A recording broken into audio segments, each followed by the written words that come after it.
안녕하세요, 부입니다. 자, 오늘은 7월 13일 수요일입니다. 수요일 아침 여전히 흐린 날씨가 계속되고 있네요.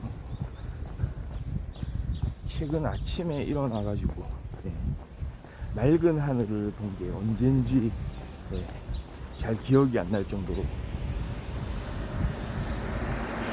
아침 날씨는 그냥 기본이 이렇게 하늘에 구름이 가득 차 있고 플러스 약간 안개도 좀 자욱한, 오늘은 안개는 그렇게 뭐 심하진 않은데요. 날씨가 좀 그렇습니다.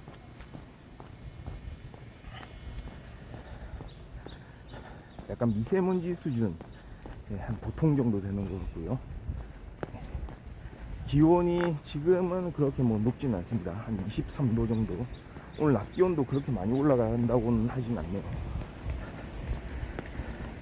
많이 올라가진 않을 것 같습니다. 한 27, 8도 정도.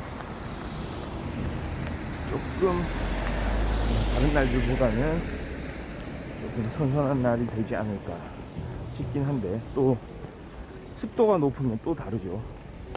또 달라지기 때문에 약간 또 비가 계속 내릴 가능성이 있고요. 좀 대비를 해야 될 것 같습니다.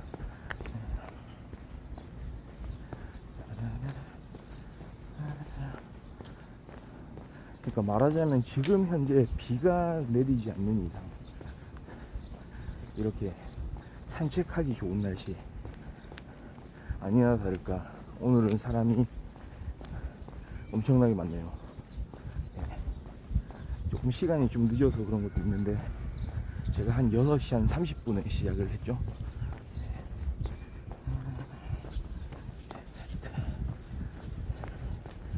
와, 오늘이 299일차, 내일이면 이제 300일이 되는, 300일차가 되는, 불과 진짜 걷기를 시작한 게 얼마 안 된 것 같은데 거의 1년이 다 돼가고 있습니다. 오늘이 7월 13일, 앞으로 2달 하고 한 5일 정도 더 하면 9월 18일.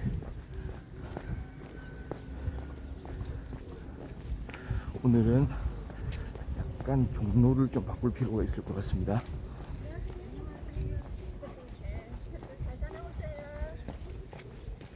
자, 좀 사람들이 없는 쪽으로 가보도록 하겠습니다.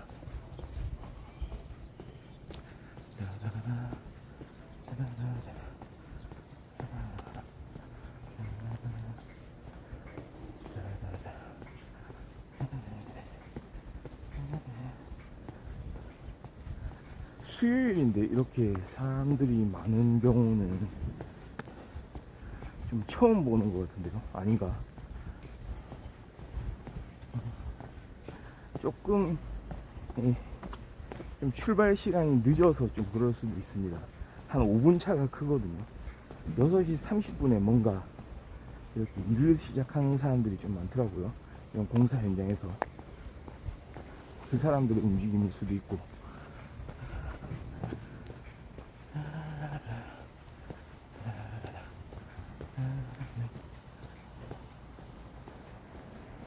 하여튼간 요리조리 좀 피하면서 방송에 좀 도움이 되도록 움직여 보겠습니다.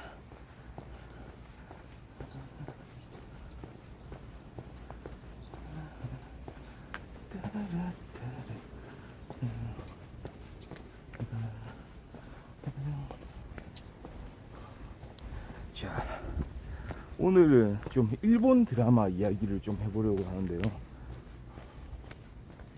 제가 워낙에 이제 영화와 드라마 둘 다 좋아하다 보니까 이쪽으로 가야 되겠군요.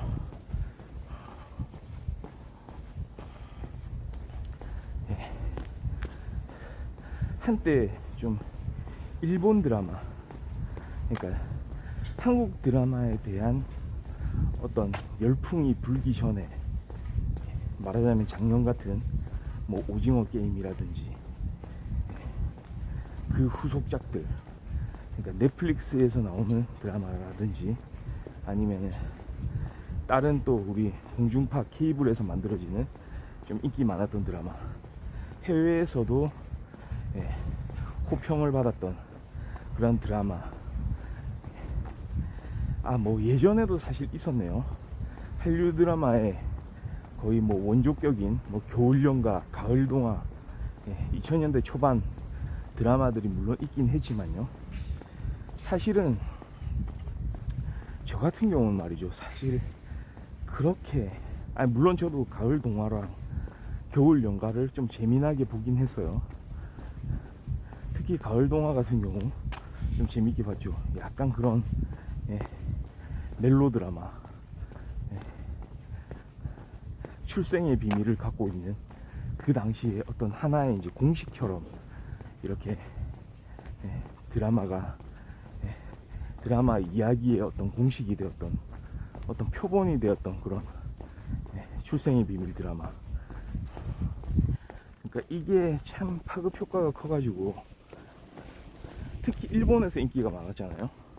이런 한국의 약간 어떻게 보면은 조금 현실성은 좀 떨어지는, 그리고 나서 그 이후에도 약간 그런 경향의 드라마들이 많이 만들어지곤 했는데요.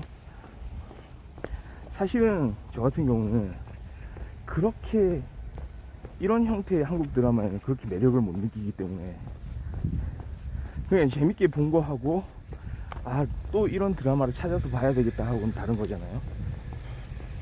그러니까 당시에만 좀 그냥 본 겁니다. 근데 그 후부터는 이거는 좀 아니다 싶은 생각이 들었죠. 그리고 좀 일본 드라마를 좀 많이 봤어요. 그 당시에 거꾸로, 역으로. 그러니까 그때 봤던 게 한창 그 좀 오래전에 일본에서 유명한 드라마들이 춤추는 대수사선, 이런 걸 혹시 또 많이 보셨는지 모르겠지만 재밌게 봤습니다. 춤추는 대수사선. 그러니까 형사 드라마예요. 주인공인 형사가 그 경찰서에서 근무하면서 여러 가지 사건을 만나고 그 사건을 해결해 나가는 과정 속에서 그 주변 인물들과의 어떤 이야기들, 그리고 메인이 되는 어떤 이야기가 흘러가면서 좀 격가지들이 이제 나오기 시작하는 거죠. 그러니까 매 회마다 어떤 특정 사건을 풀어 나가야 되면서도 주된 메인스트림이 또 있는 거죠. 약간 그런 형태의 드라마. 그리고 되게 코믹했거든요. 딱 일본의 실제 경찰들이 좀 어떻게 생활을 할까. 물론 실상을 100% 뭐 보여줬는지는 잘 모르겠지만 어느 정도 느낌은 오더라고요. 특히 어떤 부분이 있었냐면 그 드라마에서 캐리어란 말을 하거든요. 캐리어. 그러니까 캐리어와 논 캐리어. 그러니까 캐리어가 있는 사람, 캐리어가 없는 사람. 그게 일본 그 경찰계에서는 중요한 하나의 이제 그 사람을 나누는, 경찰관을 나누는 기준이 되거든요. 말하자면은 캐리어라는 거는 좀 예를 들어서 한국 같은 경우에 그런 경찰 시험, 그러니까 고시 같은 시험을 통과해서 경시청에 근무하는 사람을 이제 말하는 거고, 그 다음에 난 캐리어라는 거는 그렇게 고시가 아니고 그냥 일반 경찰 시험, 일반 경찰 시험을 패스해서 그냥 일선의 경찰서에 근무하는 그런 형태로 이제 보이더라고요. 그래서 좀 거기서도 약간 그런 갈등 관계가 있고, 긴장관계가 형성이 되거든요. 그러면서 이 이야기에서는 주로 이제 그 일선 경찰서에서 근무하는 그런 경찰관들, 형사들에 대한 이야기를 담고 있기 때문에 막 그런 얘기를 합니다. 주인공이 본점에서 내려온다, 우리 좀 이거 좀 준비 좀 해야 된다, 우리 조심해야 된다, 막 이런 이야기를 약간 우스갯소리처럼 하거든요. 본점이라는 표현을 쓰더라고요. 혼땐, 일본말로는. 그러니까 그런 지점이 좀 약간 코믹 포인트예요. 약간 유머 포인트거든요. 그러니까 마치 약간은 이제 위계 질서 이런 걸로 이제 보일 수도 있는데, 약간 그런 관계들을 약간 역전시키는 그런 좀 재밌는 그런 상황들이 많이 연출되기 때문에 이거 좀 드라마가 나온 지는 좀 오래됐죠. 한 20년이 넘은 것 같습니다.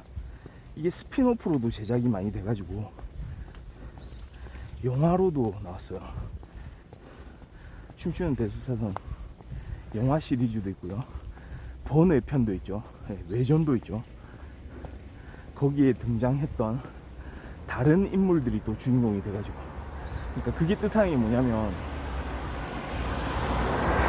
드라마 자체가 엄청나게 인기가 많았다는 거죠. 계속 그 캐릭터로 이제 새로운 이야기들을 만들어가지고 사람들이 워낙에 이제 그 드라마의 팬들이 많으니까 그걸 그대로 이제 활용해가지고 이렇게 새로운 이야기들을 이제 만들어가게 됐던 거죠. 그런데 오늘 또 이야기를 하고 싶은 건 사실은 춤추는 대수사선이 아니고요. 그러니까 넓게 보면은, 넓은 의미에서는 좀 비슷합니다. 비슷한 드라마인데, 제가 지난 주말에 좀 영화하고 드라마를 많이 봤는데, 지난 주말에 본 드라마예요. 형사의 눈빛이라는. 이게 보니까 2013년도에 제작된 TBS, 일본의 또 유명한 방송국이 있죠. 뭐 NHK 당연히 유명하고, 일본의 공영방송이죠. 그 다음에 뭐 후지 테레비 뭐 이런 데 있죠. 테레비 아사히 뭐 이런데. 그 다음에 바로 여기가 있습니다. TBS. 예전에 한창 그 웃다방이라는 프로가 있었죠. 이시바시 다카하키라는 그 완전 일본 최고의 개그맨이 또 있었죠. 웃다방은 지금은 이제 폐지는 됐는데, 끝났는데, 거기서 옛날 그 스마프죠. 스마프. 한국말로는 스맵인데 일본 현지 말로는 스마프라고 부르죠. 기무라 다쿠야라는 걸출한 스타가 소속돼 있는 스마프의 멤버 나카이 마사히로랑 그 이시바시 다카키, 다카상이라고 불렀죠. 그 당시에. 예전에 그러니까 90년대 그 다음에 2000년대 초반까지 주름 잡았던 일본 최고의 음악 토크쇼였습니다.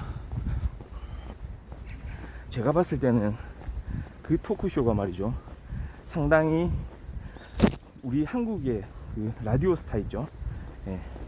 MBC에서 방영하는 라디오스타의 포맷에 영향을 많이 미친 것 같습니다. 기회가 된다면 예전에 그 우타방이라는 그 프로를 한번 보면은 무슨 의미에서 그렇게 얘기를 하는지를 좀 아실 겁니다. 하여튼 간에 그 당시에 그런 이제 프로들이 있었는데요. 형사의 눈빛이라는 이 드라마는 말이죠, 되게 좀 그렇습니다. 제가 원래 접하기는 책으로 먼저 접했어요. 소설, 추리 소설이겠죠. 네, 추리 소설. 야쿠마루 가쿠라는 또 걸출한 또 작가가 있습니다. 일본 추리 소설 작가 하면은 뭐 그냥 추리 소설을 별로 좋아하지 않는다고 하더라도 히가시노 게이고라든지 미야베 미유키라든지 이런 작가 이름들은 잘 알 거예요. 그냥 들어본 적이 다들 있을 겁니다. 별로 그 작가들의 작품을 읽어보지 않았다고 하더라도 말이죠. 저도 당연히 히가시노 게이고 원래부터 추리 소설을 좋아했으니까요. 그 히가시노 게이고의 작품들을 많이 읽어봤죠. 일종의 섭렵을 했다고 말할 수 있을 만큼 많이 봤는데요. 게다가 다작이거든요, 이 사람이. 그래서 최근에는 이 사람이 또 그 동계 스포츠를 좋아해요. 이 작가 자신이. 동계 스포츠. 그러니까 스키나 그런 스노우보드 같은 거를 좋아하기 때문에 그거를 소재로 해서 이런 소설들을 또 많이 썼단 말이죠. 그런 소설들을 또 찾아보는 것도 좀 재밌습니다. 약간 코믹한 부분도 있고요. 사람의 어떤 기본적으로 이제 휴머니즘에 가득 차가지고 사람을 대하는 태도, 이 작가가 사람에 대해서 어떤 생각을 가지고 있는가, 관점이 어떤가, 이런 거를 작품을 통해서 많이 확인을 할 수 있는데요. 하여튼 간에 여기서 말하려고 하는 건 히가시노 게이고가 아니고요. 히가시노 게이고의 작품을 많이 보다 보니까 조금은 뭐라고 할까, 그러니까 이 사람이 천재적인 작가이긴 합니다. 천재적인 작가이기는 한데 약간은, 그러니까 스타일도 좀 다양해요. 그러니까 다양한 소재들을 다루고 있고, 진짜 이게 작품 하나하나가 뭐 겹치지 않게 어떤 주제라든지 어떤 풀어가는 방식이라든지 어떤 단서라든지, 그러니까 그런 다양성을 가지고 있는 그런 작품들을 많이 만들긴 했지만, 그래도 뭐라고 할까요, 워낙에 그 한 작가의 작품을 많이 보다 보니까 뭔가 또 다른 작가들의 작품을 보고 싶은 마음, 또 다른 스타일, 완전히 다른 스타일은 뭐가 있을까, 그러면서 찾아봤던 게 예전에 또 다른 그 추리소설, 걸출한 추리소설 이제 작가들이 있었죠.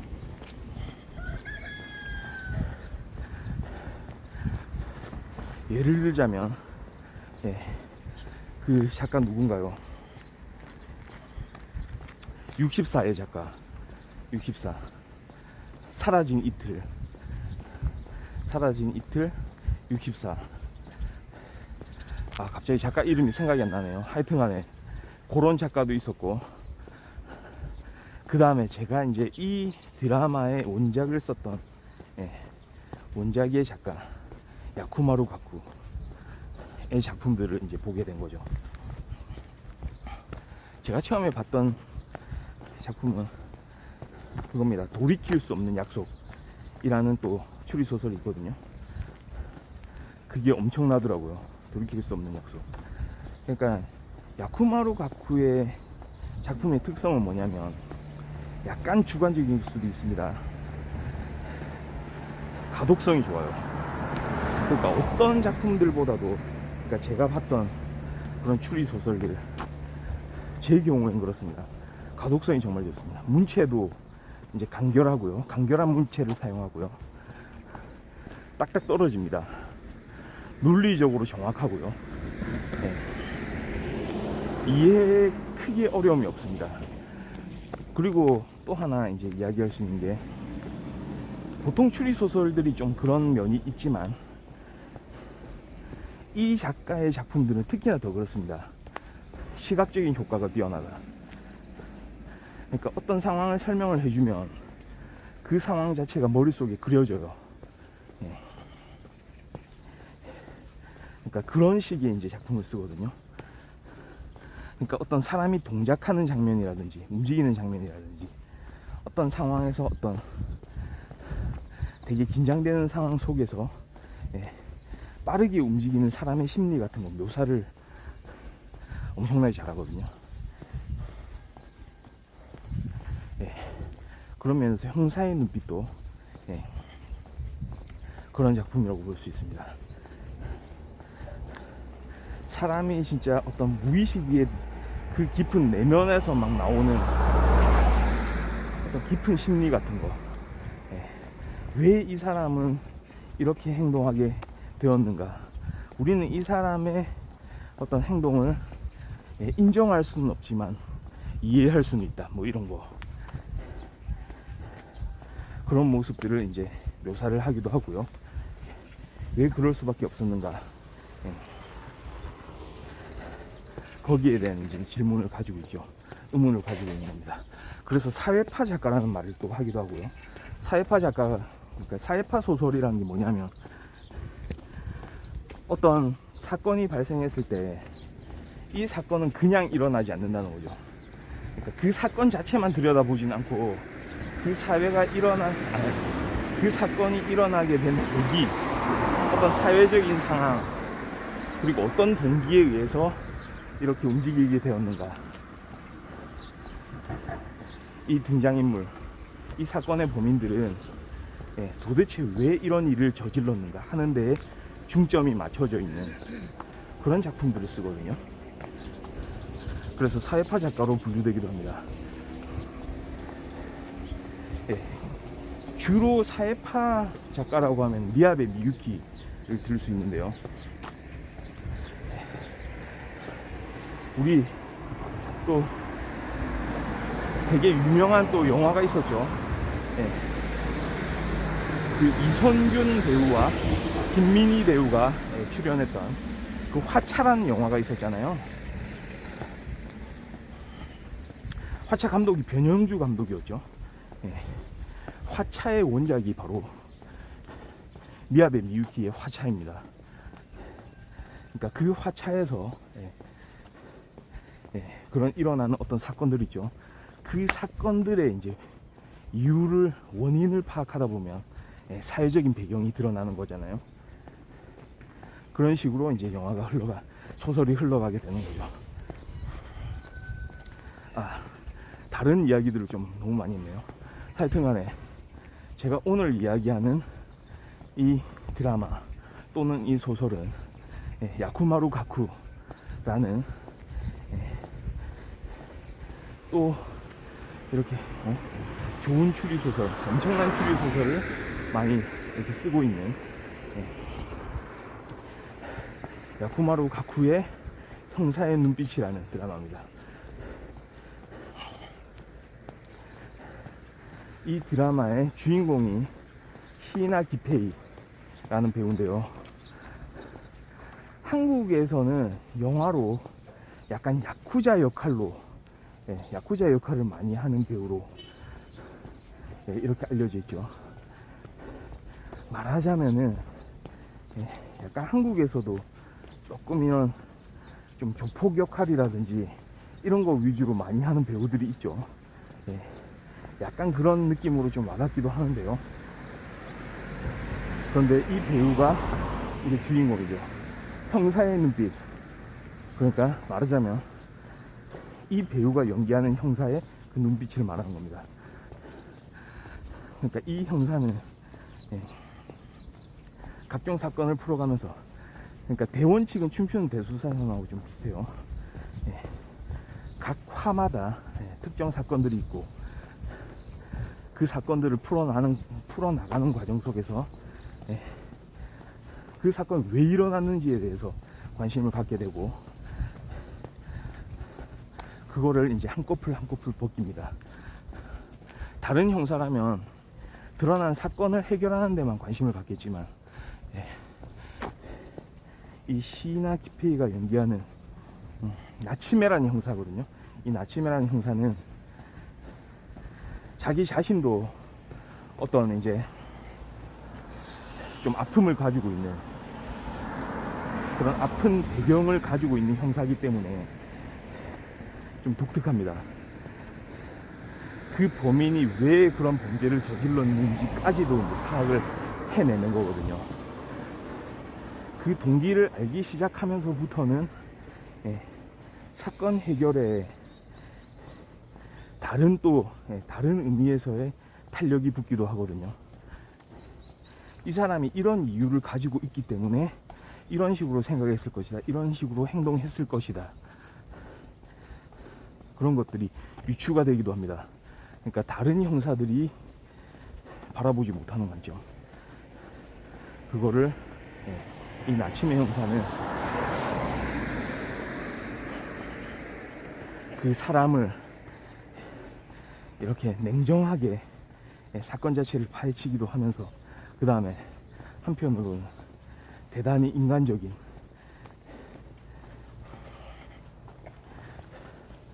약간은 사람에 대한 어떤 연민을 같이 가지고 있는, 한편으로는 막 냉엄하면서도 되게 엄격하게 처리를 하면서도 무서운 눈빛을 가지고 있으면서도, 또 한편으로는 아주 또 사람을 생각하는 그런 연민을 가지고 있는 눈빛, 그런 게 이제 공존하는 거죠. 그게 바로 형사의 눈빛이라는 드라마, 그리고 원작 소설의 하나의 묘미인 것 같습니다. 그런 분위기를 또 잘 살려주는 게 여기에 등장한 배우들이고요. 저도 잠깐 그런 생각을 했거든요. 제가 사실 2013년에 이 드라마가 이렇게 나온 거를 인지하기 전에 이 소설을 봤거든요. 이 소설을 봤을 때는 주인공이 시나 기페이면 괜찮겠다라고 생각을 했는데, 아니나 다를까 주인공이 그렇게 결정이 돼 있더라고요. 그렇습니다. 그래서 이게 기회가 되시면 형사의 눈빛이라는 드라마, 이거를 시리즈로 한번 보시기를 추천을 드리면서, 오늘 7월 13일 수요일 아침 방송은 여기까지 하도록 하겠습니다. 경로를 바꾸다 보니까 약간 더 숨이 차네요. 전 내일 또 좋은 모습으로 찾아올 수 있도록 하겠습니다. 네, 감사합니다.